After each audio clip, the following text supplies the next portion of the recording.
ప్రేజల దేవుని స్తోత్రం. క్రీస్తు దేవుని బిడ్డలారా, ఉదయకాలమున ప్రభువైన యేసు క్రీస్తు వారి శ్రేష్టమైన నామమున మీ అందరికీ శుభాభివందనాలు తెలియజేస్తున్నాను. ప్రభువుతో ప్రతినిత్యం అరుణోదయ దర్శనం, అనుదిన ఆశీర్వాదాలు పొందుటకు దేవుడు మనకిచ్చిన గొప్ప ధన్యతను బట్టి దేవునికి వందనాలు చెల్లిస్తున్నాం.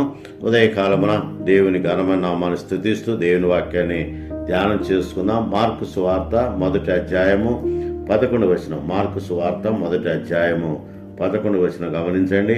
నీవు నా ప్రియ కుమారుడవు, నీయందు నేను ఆనందించున్నాను అని ఒక శబ్దము ఆకాశం నుండి వచ్చెను. నీవు నా ప్రియ కుమారుడవు, నీయందు నేను ఆనందించున్నాను. నిజమే దేవుని బిడ్డలారా, గమనించండి.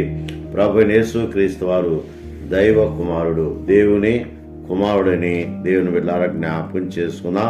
దేవునికి మారుగా వచ్చినవాడు యేసు క్రీస్తు వారి యొక్క దైవత్వాన్ని ఇక్కడ మనం జ్ఞాపకం చేసుకుంటే, యేసు ప్రభు వారు దైవత్వము కలిగిన దేవుడని దేవుని బిడ్డలారా జ్ఞాపకం చేసుకుందాం. కనుక ఆయన దేవుని కుమారుడు అనగా దేవునికి మారుగా వచ్చిన వాడని దేవుని బిడ్డలారా జ్ఞాపకం చేసుకుందాం. ప్రభు అయిన యేసు క్రీస్తు వారు దేవునికి మారుగా వచ్చినవాడని జ్ఞాపకం చేసుకుందాం. ఎందుకంటే దేవుడే మానవాకారములో మన యావతారునిగా కుమారుని రూపములో భూలోకములో జన్మించినట్లుగా దేవుని లేఖను మనకు తెలియజేస్తుంది. కనుక దేవుని బిడ్డ గమనించండి.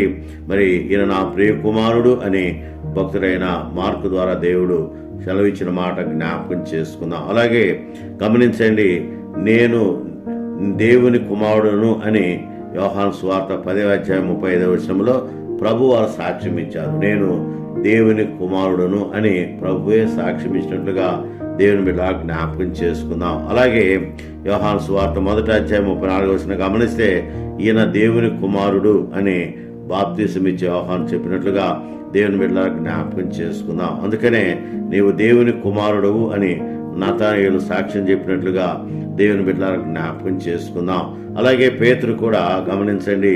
మత్తయి సువార్త మొదటి 16వ అధ్యాయం 16వ వచనం గమనిస్తే, నీవు సజీవుడవగు దేవుని కుమారుడు అయిన క్రీస్తు అని చెప్పాడు. నువ్వు సజీవుడవగు దేవుని కుమారుడు అయిన క్రీస్తు అని చెప్పినట్లుగా దేవుని బిడ్డలారా జ్ఞాపకం చేసు. ఇలాగా ప్రభువైన యేసు క్రీస్తు వారు దైవావతారుడు. అంత మాత్రమే కాదు, ఆయన దైవత్వం కలిగిన వాడు. అంత మాత్రమే కాదు, ఆయన దేవుని కుమారుడని దేవుని బిడ్డలారా జ్ఞాపకం చేసుకుందాం. మార్త సాక్ష్యం ఇస్తుంది. యోహాను సువార్త 11వ అధ్యాయం 27వ వచనం గమనిస్తే, నీవు లోకముకు రావాల్సిన దేవుని కుమారుడు అని సాక్ష్యం ఇస్తున్నట్లుగా దేవుని బిడ్డలారా జ్ఞాపకం చేసుకుందాం. శతాధిపతి ఆయన్ని గురించి సాక్ష్యం ఇచ్చాడు. నిజముగా ఇతడు దేవుని కుమారుడు. మత్తయి సువార్త 27వ అధ్యాయము 25వ వచనం. ఇలాగా అనేక విషయాలు మనము జ్ఞాపకం చేసుకుంటే, మరి నిజముగా యేసు ప్రభువారు దేవుని కుమారుడు. ఈ 7 ప్రాముఖ్యమైన విషయాలు మనం ధ్యానం చేస్తున్నాం. గమనించండి, ఆయన దేవుని కుమారుడిని దేవుని బిడ్డలారా జ్ఞాపకం చేసుకుందాం. ఆయన ఇమ్మానుయేలుగా భూలోకానికి వచ్చినట్లుగా దేవుని బిడ్డలారా జ్ఞాపకం చేసుకుందాం. ప్రభువైన యేసు క్రీస్తు వారు దైవావతారుడు అని దేవుని బిడ్డలారా జ్ఞాపకం చేసుకుందాం. అంత మాత్రమే కాదు, దేవునికి మారుగా వచ్చిన దైవ కుమారుడని దేవుని బిడ్డలారా జ్ఞాపకం చేసుకుందాం. ఉదయకాలమున దేవుని బిడ్డలారా జ్ఞాపకం చేసుకుని మరి దేవుని సన్నిధిలో ముందుకు సాగునప్పుడు నిజముగా దేవుడు తన కుమారుని లోకానికి పంపించాడు. అంత మాత్రమే కాదు, దేవుడే మానవాకారంలో వచ్చినట్టుగా చూస్తున్నాం. కాలము పరిపూర్ణమైనప్పుడు దేవుడు తన కుమారుని పంపించినట్లుగా గలతీయులకు రాసిన పత్రిక 4వ అధ్యాయము 4వ వచనంలో భక్తులు తెలియజేస్తున్నారు. నిజమే దేవుని బిడ్డలారా జ్ఞాపకం చేసుకుందాం. ఆయన దైవ కుమారుడు.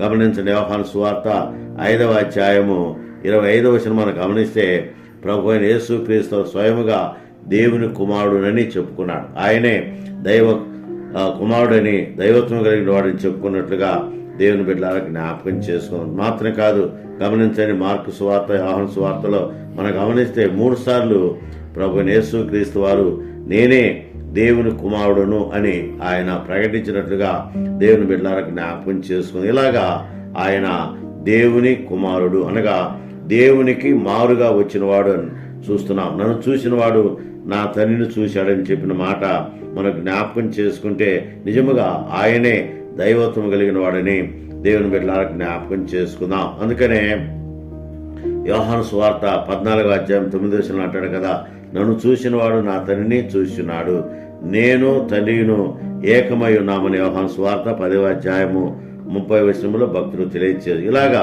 ప్రభు అయిన యేసుక్రీస్తు వారు సర్వాధికారం కలిగిన వాడిని చూస్తూ పరలోకమందును భూమి మీద నాకు సర్వాధికారము ఇవ్వబడినదని మత్తయి సువార్త 28:18 ఆయన తెలియజేయటం మాత్రమే కాదు, నేను యుగ సమాప్తి వరకు సదాకాలము మీతో ఉన్నాను అని మత్తయి సువార్త 28:20 భక్తుడు మరి రాసినట్లుగా దేవుని బిడ్డలకు జ్ఞాపకం చేస్తూ ఇలాగా ప్రభు అయిన యేసుక్రీస్తు వారు దైవావతారునిగా, దేవుని కుమారునిగా, దైవత్వం కలిగిన వాడుగా భూలోకములో ఈ క్రిస్మస్ దినాల్లో ఆయన జన్మించినట్లుగా దేవుని బిడ్డలకు జ్ఞాపకం చేసుకుందాం. ఆయనే దైవం అన్న విషయాన్ని దేవుని బిడ్డలకు జ్ఞాపకం చేసుకుందాం. యోహాను రాసిన మొదటి పత్రిక 5వ అధ్యాయం 12వ వచనం అంటాడు కదా, ఆయన దేవుని కుమారుడిని అంగీకరించువాడు జీవము గలవాడు అని భక్తుడైన యోహాను తెలియచేసి నిజమే దేవుని బిడ్డలారా గమనించండి. ఇలాగా దేవుడు మనతో ఉంటాడు, మన మధ్య ఉంటాడు. మనతో ఆయన కార్యాలు జరిగించిన నిమిత్తం